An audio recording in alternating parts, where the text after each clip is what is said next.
দিয়ে ভাগ করব। এখন 12 51 মধ্যে কত যায়? 12 কে 12, 12 দোকানে 24, 3 12 36, 4 12 48, 5 12 60, অর্থাৎ আমার আছে 51। 5 বার দিলে 60 হয়ে যায়, 4 বার দিলে 48 হয়। তাহলে 4 বার যাবে, 4 12 48। এখন 11 থেকে 8 গেলে 3, যোগ দিলাম 1 5, 5 থেকে 5 গেলে 0, অর্থাৎ আমার 12 51 মধ্যে কয়বার গেল? 4 বার। এবং এই ভাগের ফলাফল কি দাঁড়ালো? ভাগফল সমান সমান 4 ভাগশেষ সমান হচ্ছে 3। একেবারে সহজ একটা ভাগ অঙ্ক। এখন আমরা আরেকটা ভাগ অঙ্ক দেখব, যে ভাগ অঙ্কটা তোমরা প্রায় গুলিয়ে ফেলো। এখন আমরা 12 দিয়ে 483 কে 12 দিয়ে ভাগ, 483। আগে ছিল কত? 51।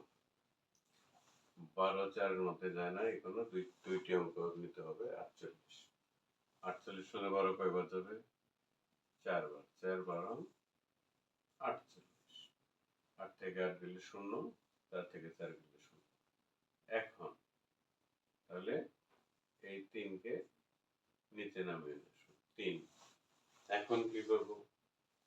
12 দিয়ে তো 3 এর মধ্যে ভাগ যায় না, 12 অনেক বড়, 3 ছোট। তাহলে এটা কি ভাগশেষ? না। এই জায়গাটিতে তোমরা আসলে মূলত ভুল করে থাকো। কারণ হচ্ছে আমি ভাগ করছি কত? 483 কে। প্রথমে কাকে ভাগ করেছি? এই দুইটিকে, প্রথম যে দুইটি অঙ্ক আছে 48 সংখ্যা, এই 48 কে 12 দিয়ে ভাগ করেছি। 3 কে কিন্তু 12 দিয়ে আমার ভাগ করা হয়নি। 3 কে 12 দিয়ে ভাগ করা আমার হয়। তো কি করব? এখন তো 3 এর মধ্যে যায় না, আমার এই পাশে তার কোনো সংখ্যা নেই যে যাকে এখানে নামিয়ে নিয়ে এসে কি করব? এই 3 কে বড় করব। যেহেতু নাই, সেহেতু আমাকে কি করতে হবে? 12 3 এর মধ্যে একবার যায় না, বড় হয়, দুইবার যায় না, বড় হয়। তাহলে কি করব? 0 বার। 12 0 0। এখন বিয়োগ করব, 3 থেকে 0 গেলে 3। এইবার আমি লিখতে পারবো কি? এটা হচ্ছে ভাগ শেষ, আর এটা হচ্ছে ভাগ ফল। তোমরা এই বিষয়টা খুবই মনোযোগ সহকারে লক্ষ্য রাখবে। সেটা কি? আমি যখন প্রথম এই দুইটি সংখ্যাকে ভাগ করলাম, 48 কে 12 দিয়ে ভাগ করলাম, তখন 48 এর মধ্যে 4 বার গেছে, 4 বার 48। অবশিষ্ট থাকতেছে কত? 3। 3 কে কিন্তু আমি ভাগ করি নাই, 3 কে ভাগ করি নাই। 3 কে ভাগ না করা পর্যন্ত আমার 483 কে ভাগ করা শেষ হবে না। যেহেতু 3 12 থেকে ছোট, একবারও যায় না, একবার গেলে 12 হয়, 3 ছোট হয়। সেই ক্ষেত্রে কি করব? আমাকে 0 দিয়ে ভাগ করলাম, 0 দিয়ে ভাগ করলাম, ব্যাস, এবার ভাগের কাজ শেষ। আমি এই 48 কেও ভাগ করেছি, 3 নামিয়ে নিয়ে আসলাম, 3 কেও ভাগ করেছি, 3 ভাগ করে আমি 0 বার ভাগ করেছি। 0 বার ভাগ করলে কি হয়? 0ই হয়। তো এখন নেমে আসছে কি? 3।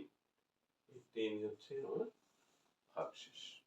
এই জায়গাতেই আমি দেখেছি যে তোমরা অনেকেই গুলিয়ে ফেলো যে কি করব, এখন তো শুধু 3 আছে, 3 কে তো ভাগ যায় না, ভাগ না গেলে তাহলে কি সেটা কি অবশিষ্ট? কিন্তু না, যেহেতু এই 3 হচ্ছে কোন সংখ্যা? একেবারে উপরের সংখ্যা। বিয়োগ করে আমি যেটা পাবো, বিয়োগ করে যদি আমি কোনো সংখ্যা পাই, যেমন 48 বার গিয়েছে, এখানে 48 থেকে বিয়োগ করে যদি আমি কোনো সংখ্যা পাই এবং তারপরে যদি ওই সংখ্যাকে আর ভাগ না যায়, একেবারে সর্বশেষ যেটা থাকবে সেটাই কি ভাগশেষ। কারণ ছোট হলো তাকে ভাগ করতে হবে এবং সর্বশেষ ভাগ করার পরে সর্বশেষ যেটা থাকবে, এবং কি 3 কে 0 দিয়ে ভাগ করলে 0 হয়, 3 থাকলো, এখন 3 এর ভাগ শেষ হয়ে গেলে এই 3 হচ্ছে ভাগশেষ। এটা সবসময় তোমরা মনোযোগ দিয়ে দেখবে এবং করবে। কারণ হচ্ছে